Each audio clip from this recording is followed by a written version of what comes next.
Muy buenos días, qué gusto que nos acompañe en una nueva edición de República. Les saluda Carlos Monterroso. Es un agrado que nos acompañe por la mañana de este jueves 14 de febrero del año 2019. Lo vamos a dedicar para hablar de temas económicos y en esta primera parte lo vamos a dedicar al análisis de cuál es la situación económica y financiera que asumirá el nuevo gobierno el próximo 1 de junio.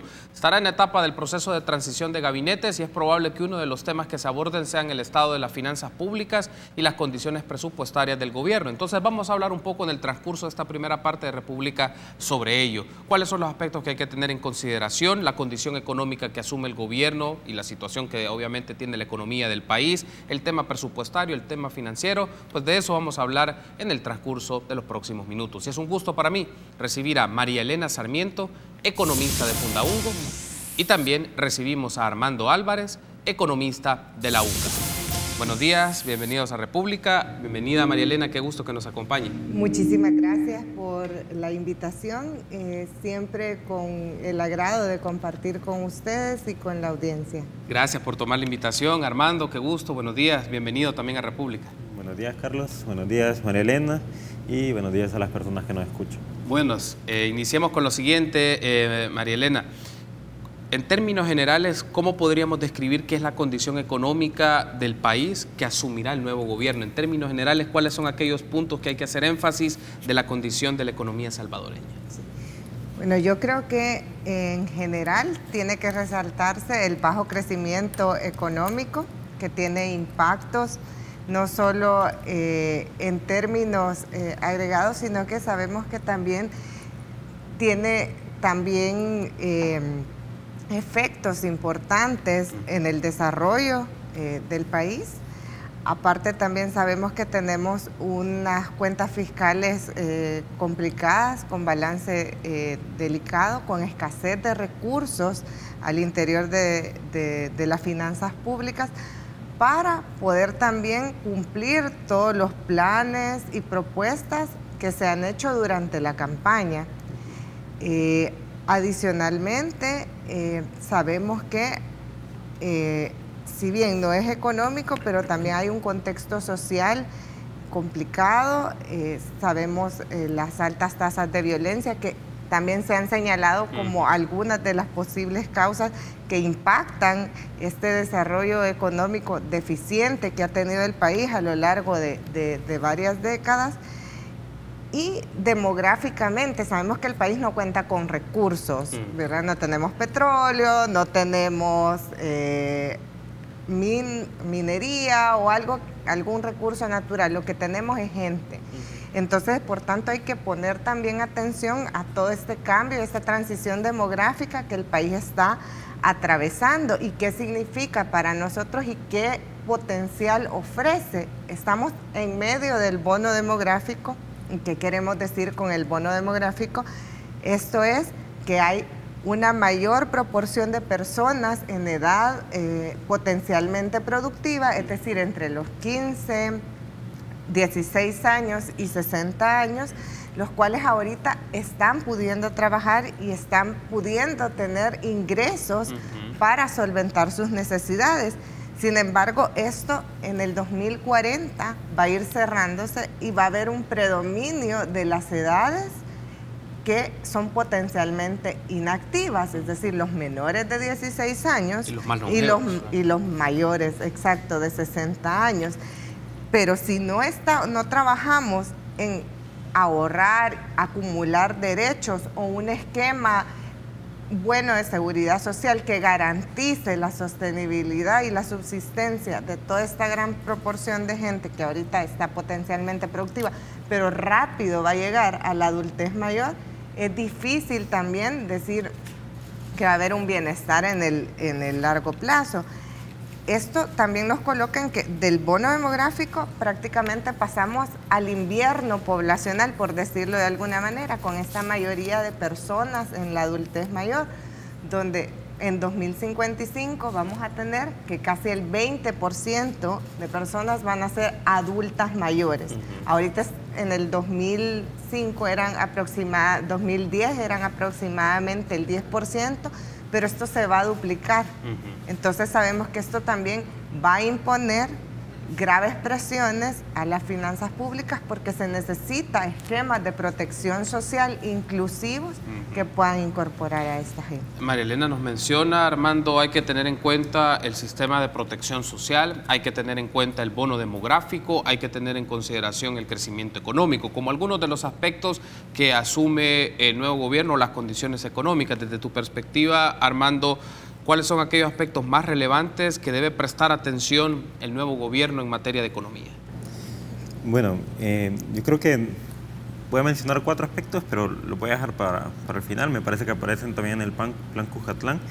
Pero yo creo que algo importante de resaltar es que este descontento que también se genera durante las elecciones, en la parte económica, exclusivamente en lo económico, pueden haber muchos motivos, pero en la parte económica me parece que está ligado con el agotamiento del modelo implementado en los 90, un modelo que no tuvo los resultados esperados, ni siquiera en cuanto a crecimiento, que era la principal apuesta, entonces está muy vinculado con eso. Entonces, referirme un poco al modelo o a la estrategia, bueno, sabemos que se le llama frecuentemente como neoliberalismo, y a mí me gustaría referirme un poco porque el neoliberalismo no es una estrategia del Salvador, digamos, es una estrategia del capitalismo a nivel global. Y la idea del capitalismo, o el capitalismo, el principal motor es la tasa de ganancia. Y dentro del neoliberalismo, en la década de los 70, el capitalismo se encontraba en una crisis, empieza a disminuir la tasa de ganancia, eso complica la inversión, complica los niveles de empleo a nivel global. Entonces se hace esta estrategia para estabilizar la tasa de ganancia y de hecho se hace. Y precisamente lo que busca es incrementar la tasa de ganancia a través de diferentes medidas. Y ese es el fin último del neoliberalismo, incrementar la tasa de ganancia. Si eso implica una externalidad como reducir la pobreza, está bien, pero si no, también está bien. Si eso implica mejorar las condiciones ambientales, está bien, pero si no, también está bien. Entonces, dentro del contexto global, hubo países que a través de esa competencia que se dio, reduciendo salarios, reduciendo impuestos y que se sigue dando, exoneraciones fiscales, apertura comercial, etcétera, hubo países que salieron ganando, entre comillas, porque prácticamente todo el mundo incrementó la desigualdad, pero hubo países que a través de la inversión que les llegó, a través de esa competencia, incrementaron los niveles de empleo, reducieron sus niveles de pobreza, etcétera. En el caso de la economía de El Salvador, yo creo que somos una de las principales economías que salió perdedora de esa estrategia y que por eso mismo es importante empezar a analizar qué ha sido lo que ha sucedido. Ahora, una vez en ese contexto, creo que hay 4 planteamientos principales en el plan Cuscatlán que yo creo que también son retos. Por un lado, el mercado laboral, se habla de la formalización. Yo creo que hay un reto importante también en asumir que la economía de El Salvador no funciona como el resto de economías. Aquí tenemos un sistema de pensiones que cubre a 1 de cada 4 personas. Entonces, ¿por qué no pensar en un sistema de pensiones, un sistema de seguridad social dirigido a las personas que no forman el mercado laboral tradicional? Por otro lado, se habla en el plan Cuscatlán del emprendedurismo. Yo creo que hay que tener cuidado con esto porque hay muchas personas trabajando en la economía de subsistencia que no es cierto que sean algo como muy cercano a un emprendedor en el sentido de la estrategia de vida. Por ejemplo, no sé, no es cierto que esas personas van a llegar a ser poma, van a llegar a ser calleja por las mismas condiciones sociales. Están en esa situación por una economía de subsistencia. Luego, la apertura comercial y las remesas, me parece el siguiente tema importante. A partir de los 90 empezamos una liberalización comercial, es decir, reducción de aranceles, con la idea de poder comprar del extranjero y poder vender del extranjero. Lo que ha sucedido es que ha incrementado enormemente lo que compramos del extranjero, lo que vendemos también, pero en menor medida. Eso provoca un déficit comercial, es decir, compramos más de lo que vendemos.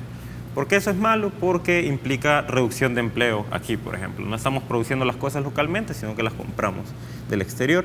Y eso lo podemos cubrir únicamente por las remesas. El modelo depende totalmente de la emigración. Es decir, no es casualidad que las personas se vayan. Macroeconómicamente es necesario que las personas envíen remesas bajo este modelo. Entonces, si queremos modificar esa tendencia de que las personas emigren, entonces hay que modificar también las condiciones macroeconómicas. Además, las remesas evidentemente ayudan a reducir las cantidades de pobreza. Luego, en la política fiscal, bueno, la deuda pública que ya mencionaba María Elena, principalmente el crecimiento acelerado que ha tenido en los últimos años, muy vinculado con el tema de pensiones, que también habría que pensarlo, también muy vinculado con una baja carga tributaria y es necesario también evaluar, monitorearlo, el gasto público, los proyectos. Y finalmente, me parece interesante que también se habla de planificación dentro del Plan Cuscatlán, aunque no menciona exactamente a qué se refiere con esto, pero hay oportunidades, también lo habla, de encadenamiento vertical, es decir, de integrar los sectores económicos. Entonces creo que también ahí hay una oportunidad de estudiarlo, porque se ha abandonado prácticamente la planificación. Tengo que hacer una pausa, pero con los insumos que ustedes han ofrecido en este primer bloque, quiero poner otro asunto sobre la mesa, porque no era solo parte del Plan Cuscatlán, también lo consultamos hace unos días, que nos acompañó acá Merlin Barrera, y ella participó, la economista Merlin Barrera, y ella participó en la elaboración de ese documento del Plan Cuscatlán en el sector económico. Y uno de los puntos que a mí siempre me generó un debate, o que creo que vale la pena generar un debate sobre esto, es cuál va a ser el rol del Estado en esta dinámica, porque se mencionan buscar desmontar un modelo, pero en los discursos se dice otra cosa. En el documento se menciona que va a haber un rol de la intermediación del mercado, de las actividades empresariales. Entonces, en función de eso, quiero plantearles algunos elementos para discutir el rol del Estado y el mercado en el próximo quinquenio, o desde su perspectiva, cuál debe de ser. Volvemos en instantes.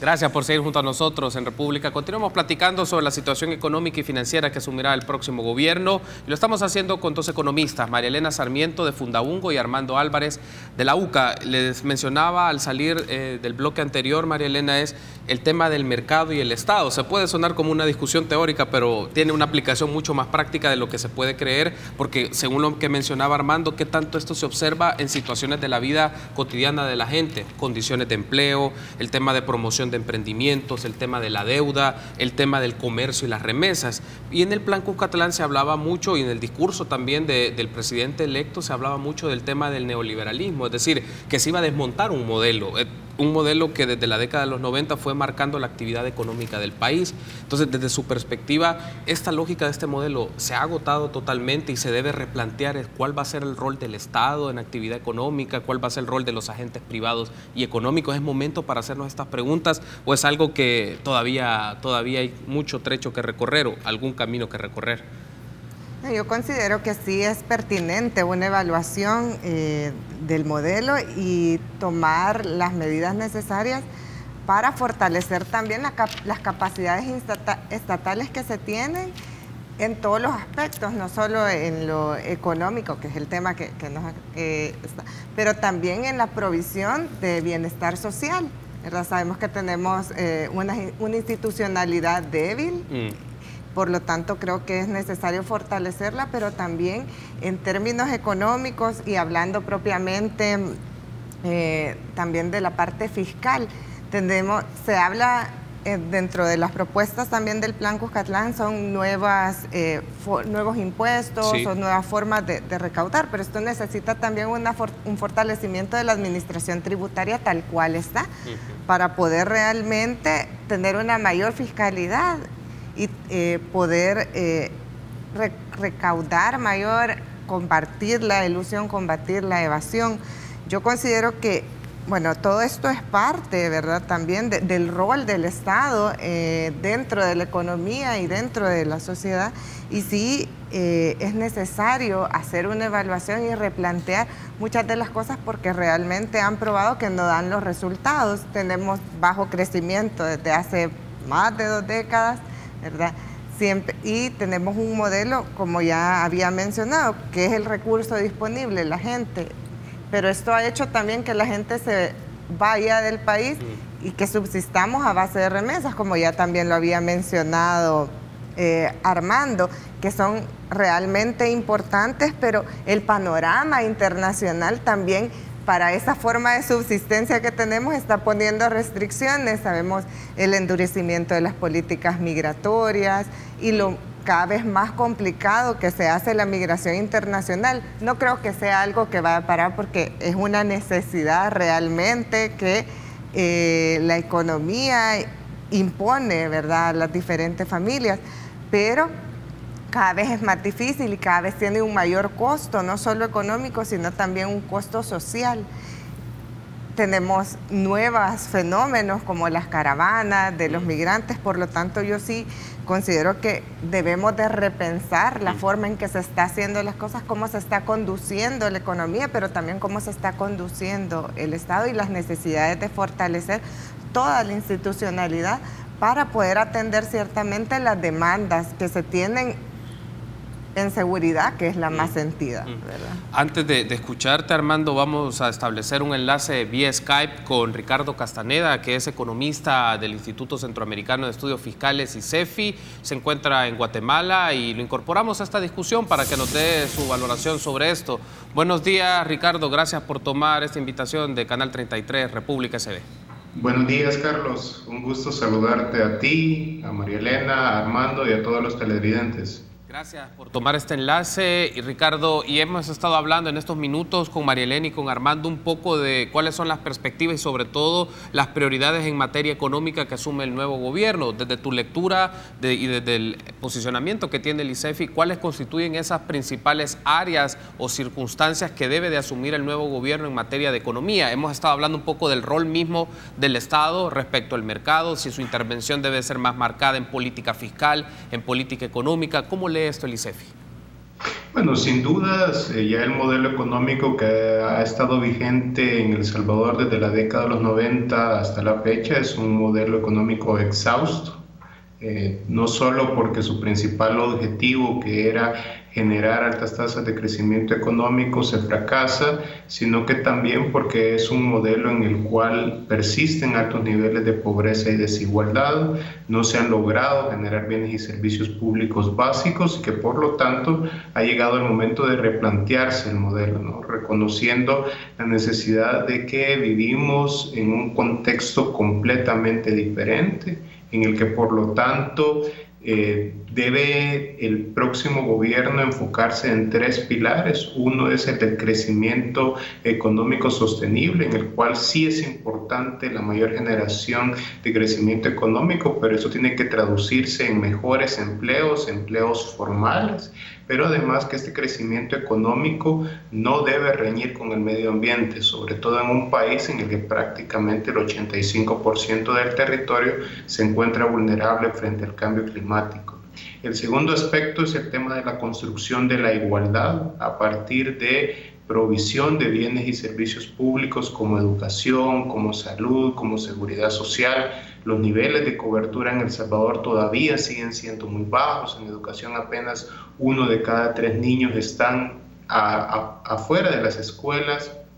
En el tema de seguridad social, apenas 1 de cada 4 personas está cotizando en el seguro social, y lo mismo sucede con el tema de salud. Y el tercer pilar, que es muy importante, es que más allá de hablar si hacemos más grande o pequeño el Estado, lo que debemos de asegurarnos es que el Estado sea efectivo, que las políticas públicas que se implementen realmente sean políticas públicas que den resultados para el beneficio de las personas. Evidentemente esto pasa por procesos de eficiencia, de efectividad, pero también de suficiencia misma de los recursos para poderlos echar a andar. Ahí es muy importante, por ejemplo, toda una agenda de transparencia. Ahora, en lo fiscal, yo dividiría los retos del próximo gobierno en 3. Uno, los compromisos financieros. En el próximo periodo presidencial se vencen $2.400 millones en bonos, de los cuales solo se tiene en estos momentos aprobación de 800 millones. Por lo tanto, va a necesitar del consenso de la Asamblea Legislativa para poder aprobar los 1.600 millones. El otro reto es cumplir con la Ley de Responsabilidad Fiscal, la cual establece que a partir del año 2021 la carga tributaria en El Salvador debe de ser de 18.5% del PIB. De acuerdo a las estimaciones del Ministerio de Hacienda, este año se va a cerrar en 17.9%, es decir, que en los próximos 2 años deben de tomarse medidas para subir la carga tributaria.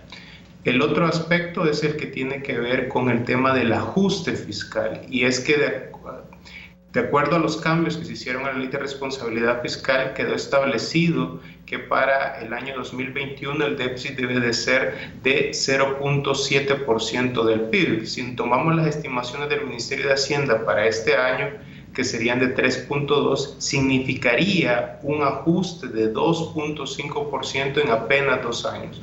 Un ajuste que sería sumamente brusco y que por lo tanto es importante conocer cuáles van a ser la hoja de ruta que va a adoptar el gobierno para poder cumplir con la ley de responsabilidad fiscal. Y el tercer gran reto, y quizás el más importante, es el poder cumplir con los ofrecimientos en la campaña y darle respuesta sentida a los problemas de la sociedad.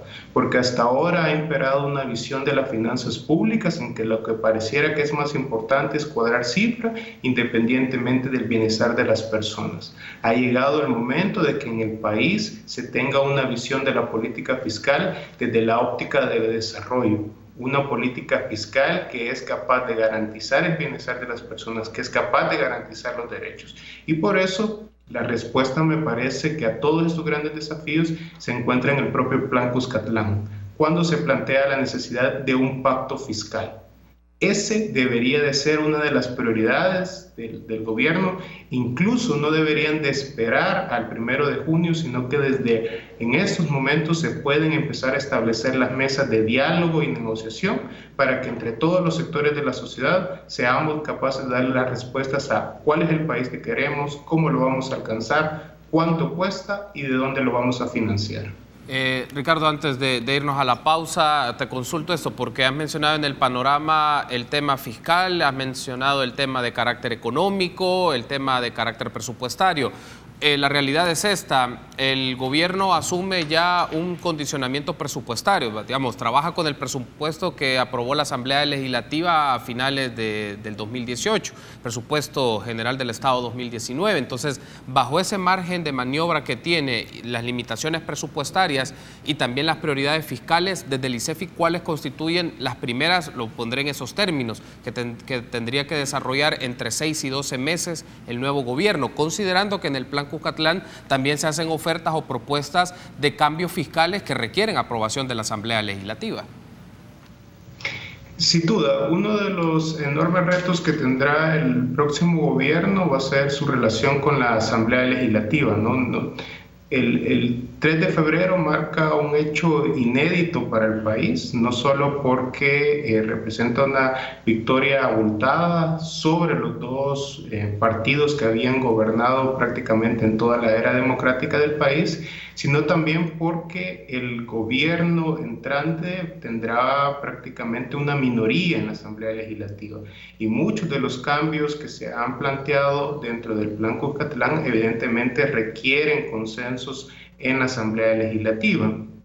Ya hemos visto cómo algunos partidos políticos han planteado que no van a bloquear las iniciativas de parte del Ejecutivo, sino que se van a adherir. Yo creo que este nuevo escenario en el que nos encontramos luego del 3 de febrero también implica que la oposición se replantee su rol. Es fundamental contar con una oposición que fiscaliza, una oposición que exige cuentas al Ejecutivo, pero una oposición que no se convierte en la lógica del bloqueo. Uno de los grandes problemas que ha tenido hasta ahora el tema fiscal en el país ha sido de carácter político. Recordemos que incluso El Salvador cayó en un impago precisamente porque no lograron las fuerzas políticas representadas en la Asamblea Legislativa lograr esos consensos. Es muy importante que los partidos políticos comprendan que los desafíos que el país tiene en materia social, en materia económica, incluso en la misma materia política, sobrepasan la capacidad del próximo gobierno. Y por lo tanto se requiere que todos los actores se involucren y se participen para que podamos lograr buenos resultados. Y debe de imperar una visión de Estado, una visión de país. Muy bien, Ricardo, quiero darte las gracias por haber establecido este contacto Skype con nosotros. Has brindado más elementos para la discusión que vamos a seguir ampliando acá en el set con María Elena y con Armando. Gracias, Ricardo, éxitos en todas tus labores y espero que próximamente estés acá con nosotros en República.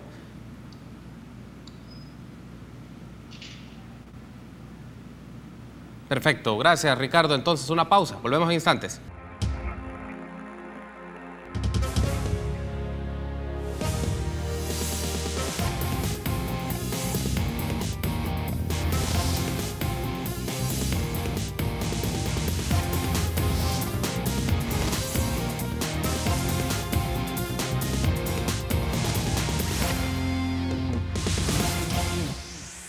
Gracias por ser junto a nosotros en República. En este momento establecemos un enlace con el periodista Jorge Tríos, que se encuentra en Soyapango, para que nos comente ciertos acontecimientos que se han dado en dicho lugar. Adelante, Jorge, con tu reporte desde Ilopango. Hola Carlos, muy buenos días. Así es, estamos específicamente en la colonia San Felipe, calle El Sauce, como tú lo decías, del municipio de Ilopango. Vamos a mostrarles las imágenes y acá lamentablemente pues se ha registrado un doble homicidio. 2 personas han sido asesinadas, 2 hombres que de momento pues las autoridades no han identificado. ¿Qué es lo que se sabe? Según pues el oficial del servicio de esta zona, pues recibieron una llamada alertando sobre pues disparos en la zona. Al llegar pues una patrulla ya encuentra a las 2 personas fallecidas, 6 casquillos de un arma 9 milímetros. Al menos pues 15 casquillos, eso es lo que nos manifestaban. Sin embargo, pues estas personas no han podido ser identificadas por las autoridades. Vemos en este momento pues que se encuentran inspecciones oculares, como también pues los investigadores de la policía y la fiscalía trabajando en la zona para poder pues identificar a estos sujetos y saber qué fue lo que sucedió. También pues presuntamente estos sujetos no son del lugar y esto podría ser un indicio del por qué fueron atacados. Sin embargo, pues las investigaciones apenas comiencen y habrá que esperar pues algunos primeros resultados. Son personas bastante jóvenes, uno de ellos pues incluso aparenta ser menor de edad, sin embargo eso todavía no ha sido confirmado. Personas entre los 15 y 20 años, pues según nos han informado las autoridades.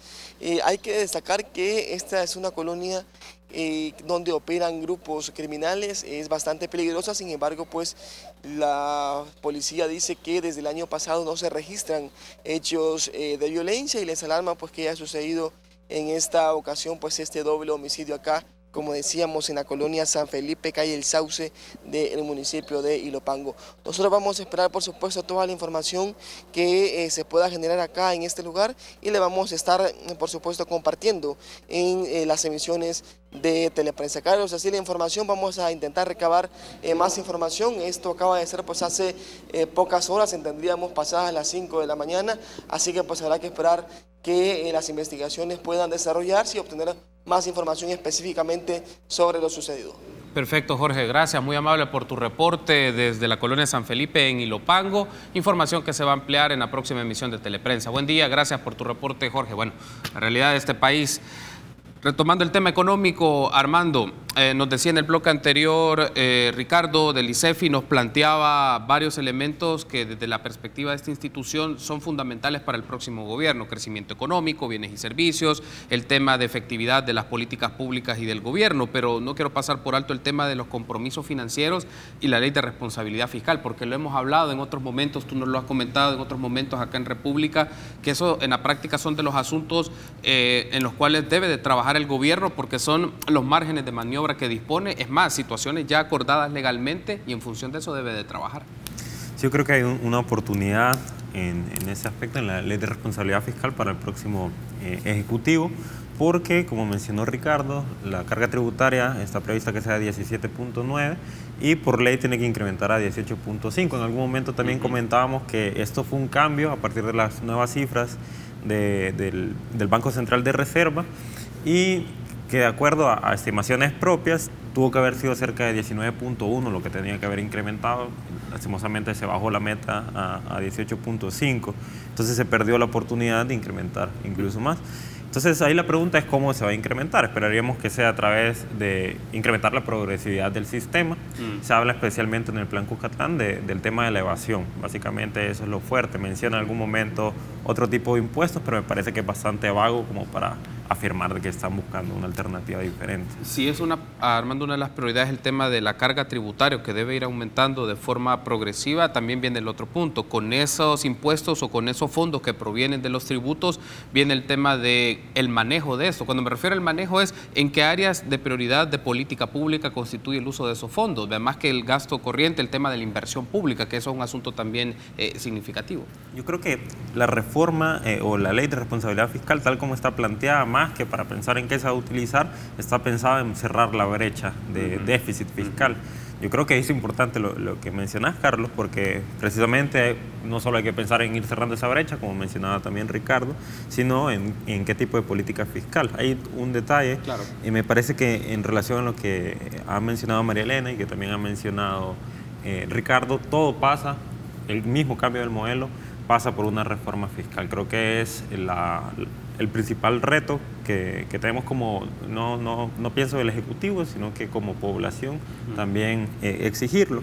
Porque una reforma fiscal es la principal herramienta de política económica que tenemos, no tenemos política monetaria, y ahorita básicamente lo que estamos haciendo es cuadrar cuentas. Es decir, no tenemos política fiscal, sino que vamos sobreviviendo con lo que tenemos de recursos del Estado. Y creo que la reforma pasa por 3 puntos. Pasa por el área de ingresos, evidentemente. Sí. Ahí estamos hablando de una reforma para la forma que se captan los ingresos. Usualmente se ha trasladado la idea de que todo incremento de impuestos se traslada a la población. Eso no es cierto, sobre todo en una economía abierta no pueden trasladar todos los impuestos a la población porque pierden competitividad, por lo cual no tiene que funcionar de esa manera. Así que se pueden discutir algunos tipos de impuestos. Por otro lado, por el lado del gasto, me parece que hay 3 medidas importantes: transparentar los gastos, urge eso porque resta credibilidad al Estado, resta la posibilidad de incrementar impuestos, porque las personas al ver casos de corrupción, al ver casos de injusticia también, seguros privados en la Asamblea Legislativa, por ejemplo, evidentemente no quieren que se incrementen los impuestos para ese tipo de gastos. Por otro lado, el monitoreo y evaluación, no es lo mismo decir estamos implementando una política con ciertos objetivos a decir estos son los resultados de la política. Ahí también el presupuesto por resultados puede tener algo interesante. Y tercero, dentro del gasto, replantearlo. Es decir, tenemos un Estado muy poco participativo. Básicamente, en la política fiscal, usualmente hablamos de el impulso que puede generarse a los sectores económicos a través de la demanda. Yo creo que dada la baja inversión que tenemos, es necesario pensar en una política fiscal por el lado de la producción, es decir, identificar sectores claves, la agricultura, por ejemplo, que está abandonada, ciertos cultivos se podrían pensar, donde el Estado puede intervenir directamente, sobre todo también para aprovechar la demanda de las remesas, por ejemplo, que se genera por las remesas. Y como último punto, en la parte de la deuda, bueno, yo creo que un punto clave en relación a eso es replantearse el sistema de pensiones. Una vez más, yo aquí voy a ser quizás radical en ese sentido. Yo creo que las AFP no deberían de estar aquí en El Salvador. El 80% del fondo de pensiones está de acuerdo a un estudio de Fundahungo, por cierto, está en deuda pública. Entonces, yo creo que no tiene razón de ser las AFP tal como está funcionando el modelo, y usualmente se habla de que eso es culpa de las decisiones de política pública, pero era algo que Carmelo Mesa Lago ya señalaba desde antes de la reforma de 1996, que era muy probable que el fondo se utilizara para deuda pública. Entonces, replantearse por qué estamos pagando una gran comisión, hasta el Fondo Monetario ha dicho que es demasiado elevada, para que al final los fondos vayan a deuda pública. Hay un aspecto acá, antes de llegar al cierre de esta primera parte de República y esta plática muy interesante que nos han ofrecido Armando y María Elena, es el pacto fiscal. La reforma fiscal parece ser que es como la prioridad o constituye el asunto clave de política fiscal y también de negociaciones políticas que le va a significar al nuevo gobierno con una asamblea legislativa, lo voy a poner en principio adversa, pero por las condiciones y lo que Armando nos describe en el tema de las implicaciones que esto tiene en el corto plazo, es algo de lo cual se debe buscar entendimientos y acercamientos pues con bastante, en los próximos días, con bastante facilidad. Sí, en efecto es uno de los primeros pasos que tiene que dar. Coincido con Ricardo y coincido también con Armando, porque el presupuesto prácticamente, la mayoría del presupuesto, entre 80 y 90%, es rígido, es decir, ya está comprometido y tenemos que... El pago de intereses por la magnitud de la deuda es uno de los rubros que más viene creciendo, es decir, estamos comprometidos en seguir pagando deuda y eso deja un margen para las políticas públicas y sobre todo para la inversión social de menos del 10% del presupuesto, porque ya mucho tiene que pagarse en gastos fijos como remuneraciones, aunque no hay que satanizarlas del todo. Muchas de estas remuneraciones también son para maestros, también son para médicos, podrían revisarse, pero ciertamente necesitan una revisión con esta conciencia de que es necesario tener más recursos para destinar a la inversión social y a la inversión pública, que va a permitir también dinamizar el crecimiento económico como tal. Puede ser un motor que apunte a varias vías, pero si no se logran solventar y desahogar y tener más recursos para todas estas propuestas y promesas de campaña que se han hecho, pero también necesidades tangibles que se tienen, va a ser bastante difícil. Y por el lado de la deuda también yo creo que el sistema de pensiones es necesario ponerle atención. Mucho se habla que la reforma del 2017 ha dado sostenibilidad al sistema, pero es una sostenibilidad probablemente del corto plazo, que solo ha logrado incrementar la liquidez que tiene ahorita, porque hay menos necesidad de pagar deuda de pensiones actualmente, pero muchas de las condiciones en las que está operando este mecanismo implican cosas que no se están dando y que no se van a dar, como incrementar la formalidad o el número de cotizantes. Ahora que tenemos un mecanismo que nos vincula a través de la cuenta de garantía solidaria, la cobertura es vital para que el sistema de pensiones a través de la cuenta de garantía solidaria pueda hacer frente a esas obligaciones que tiene. Y si no, nuevamente va a presionar aún más las finanzas públicas, que sabemos que están bastante comprometidas. También otro de los supuestos es la rentabilidad que pueden tener esos ahorros, pero no se están dando tampoco los pasos de la manera que se quisiera o con la rapidez que se quisiera para no solo solventar el crecimiento de esta cuenta de garantía solidaria, sino también la suficiencia de las pensiones, aunque probablemente esta rentabilidad no va a ser suficiente para garantizar las pensiones dignas y necesarias.